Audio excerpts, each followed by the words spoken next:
Good afternoon, everyone. This is Dr. McKenzie. Welcome back to Business Law 2. Today we're going to be looking at Chapter 40. It's titled Partnerships, General Characteristics and Formation. So it's a fairly quick chapter. Some of the overall learning objectives that we're going to be looking at in this particular chapter. One is to understand the importance of partnership and the present status of partnership law. We'll be looking the extent to which a partnership is an entity form in terms of different business entity formation options. We'll look at tests that determine whether a partnership exists, and then we'll talk about partnership by estoppel and formation. In the next chapter, chapter 41, we'll kind of conclude our discussion of partnerships. But chapter 40, we just kind of are looking at the kind of like the beginning aspects of it. So when we talk about a partnership, it is a relationship that is a business entity form. It is created through this voluntary association, and it can involve two or more persons. Those persons can be, entities themselves, such as like a corporation or another partnership. It doesn't necessarily have to be two individuals per se.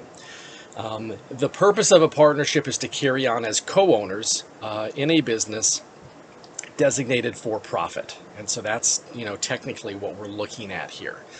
So, the partnership consists of this voluntary relationship. It could be two persons or entities. It could be 10 or 20, depending on the complexity and the size of the partnership.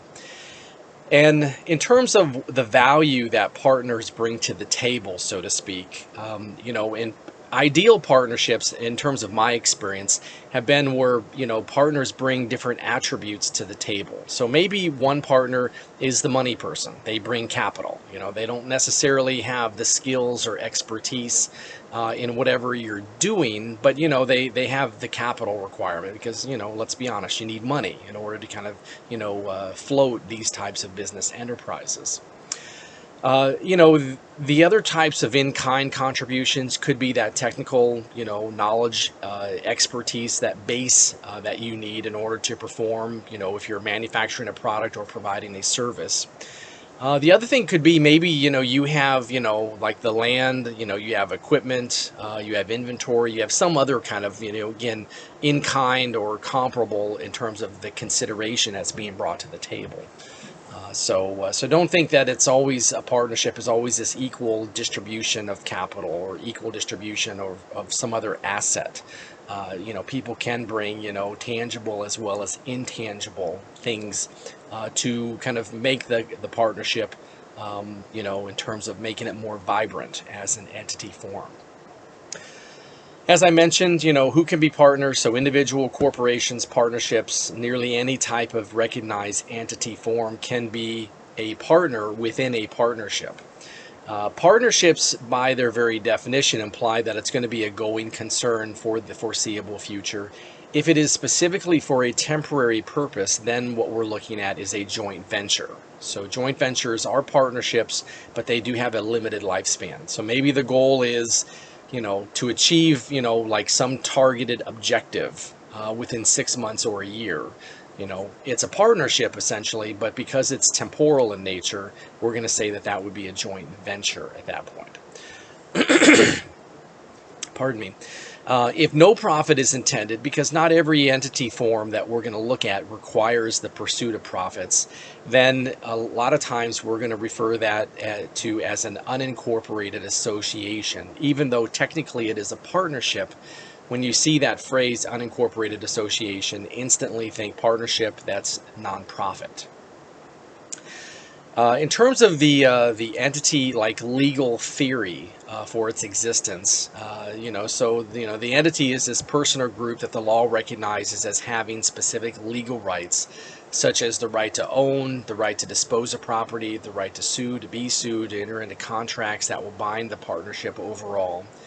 The entity theory that we're looking at, that's this concept of a business form as a legal person, and it's accountable separate from its owners. So even though the individuals carry out a common enterprise, like let's say in the example of partnerships, the question is, whether the partnership is a legal entity or not. And that's where we look at either common law So partnerships usually are considered not legal entities, or if we're looking at the UPA or the RUPA, partnerships under those legal paradigms are considered legal entities.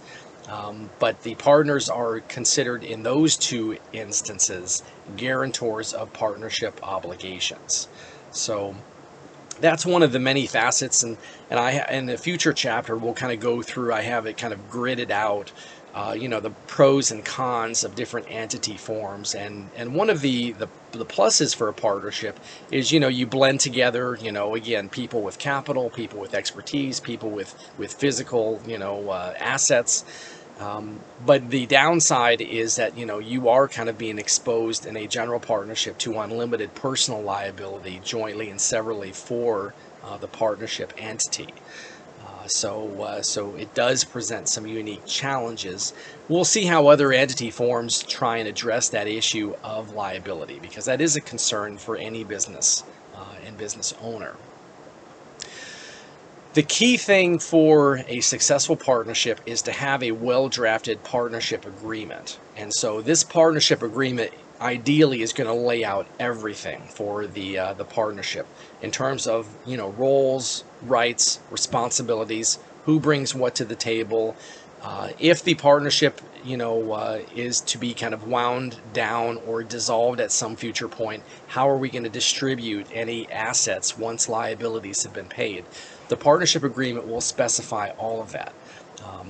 How do we deal with let's say either profits or losses? That will also be kind of contingent and detailed in the partnership agreement. I kind of to think of it in another type of context, I think of partnership agreements like prenuptial agreements, because the marriage is a partnership that's personal in nature between two people. The partnership agreement, like a prenuptial agreement, it kind of foresees potential problems, and it provides an avenue to how to resolve those dilemmas if and when they occur. To just say, okay, we're a partnership and not have any underlying agreement, you're really exposing yourself to a lot of heartache and unnecessary risk and potential for litigation. So partnership agreement is essential if you're going to go with a form of partnership business entity. So, the existence of a partnership can be found or implied from any one of the following factors. And so it could be shared control of running the business. So even though maybe you don't have a partnership agreement, it's clear that, two or more persons make decisions that bind the business as a whole. So maybe they each order from vendors, or they each can hire or fire employees. Those would be kind of like some examples. The fact that the parties share profits and losses. So, as profits are made, if they get divided equally, let's say between two persons, even if there's not a partnership agreement, then we're going to presume that, okay, this sounds like a partnership. Or is one partner, keeping most of it, and then the other partner is getting like a paycheck? Because normally when you think of partners, they are not usually, they're not expecting to be paid in the form of like a weekly paycheck. They usually are more, they're at the higher level within the organization, enjoying profits or losses, whereas usually employees don't enjoy those types of either benefits or burdens. And that also includes a sharing of losses. So again, if you have two persons in a partnership, and let's say, for the last quarter, because, maybe business is slumping for some reason, they both have to kind of inject capital equally into the business, because of a loss, then again, that's evidence that there was a partnership. The sharing of gross returns as opposed to profits, that's slight evidence of a partnership, so, when we're not looking necessarily at profitability, but just like gross receipts, that might be dispositive, not as much though. But the profits and losses is definitely going to be more compelling from an evidentiary perspective. Partners' contribution, as I mentioned, a few minutes ago, it can be, capital, so actual money. It can be comparable, equivalents. So it could be, your skill, your labor. It could be assets that you bring to the table, land, buildings, inventory, equipment, vehicles, whatever it might be, tools. there's a lot of different ways in which you can bring to the table, value to the partnership organization. If all you're doing is showing up and doing some work, you're gonna need other evidence to indicate that, okay, you're not just an employee, but you're something more. There needs to be some basis for that. Absent, clarification to the contrary, if someone is going to get paid regardless of the partnership's profitability, that person usually is going to be considered an employee, not a partner. You can challenge that if you have a partnership agreement, and the agreement says, that maybe profits enjoyed are going to be offset by any salary drawn. You can do that. Some partners need immediate cash flow. They can't necessarily ride from, quarter to quarter, enjoying profits or suffering losses. So, there is a way in which partners can get paid, but again, the partnership agreement has to spell it out. So, this is the last part of that we're covering for this chapter. So again, it is fairly quick, but it does lay out or establish the framework for what we're going to be looking at in the next chapter, chapter 41, continuing our discussion of partnerships. So I hope this helps. Again, just remember that, partnerships are two or more persons or entities. They usually are for profit, and if they're going to be for nonprofit, then they're unincorporated associations. Another thing to remember is that the partnership agreement will spell out, hopefully, if it's well drafted, all of the details pertaining to how the business is going to function, who's going to have managerial control, how are you going to divide up profits and losses. It doesn't have to be completely equal. Maybe someone is bringing 75% of the assets and the other person is bringing 25%. You can split up the profits in any percentage that you see fit at that point. And so always remember that, it's like the partnership agreement, if it's well drafted, it will contemplate, hopefully, every potential hurdle that a partnership could face. Anyway, as you have questions as you go through this chapter, like normal, please feel free to reach out to me anytime.